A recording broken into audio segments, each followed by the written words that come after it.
I want to go over some common issues that might arise when working with VirtualBox.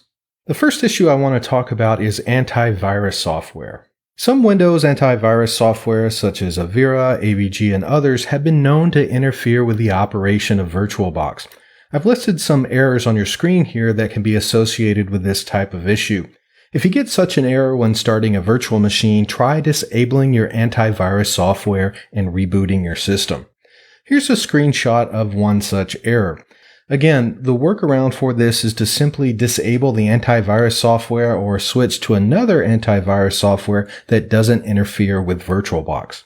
If you happen to have a Mac, you could use it for your coursework, as most of the issues we'll be talking about here are Windows related in some way. If you see an error in your virtual machine window that says something along the lines of this kernel requires an x86-64 CPU, but only detected an i686 CPU, then you need to enable the virtualization options in your BIOS. This means making sure that you have VTX for Intel processors and AMD V for AMD processors enabled. This varies from manufacturer to manufacturer, so you might have to look up the documentation for your specific computer. Another thing that can cause the "this kernel requires an x86-64 CPU" message can be that you've selected a 32-bit processor in VirtualBox itself.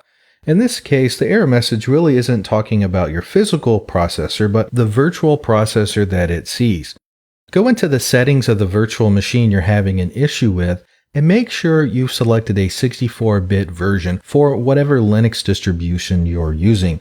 For example, if you're using CentOS, select Red Hat 64-bit because CentOS really is Red Hat just without the branding. If you're using Ubuntu, make sure you select Ubuntu 64-bit, etc. Finally, I want to leave you with one last troubleshooting step, which is to simply reboot your physical computer and try again. There's a chance that something is not functioning properly that isn't immediately obvious to us. When it comes to troubleshooting our local systems, this is a relatively quick and harmless thing to try.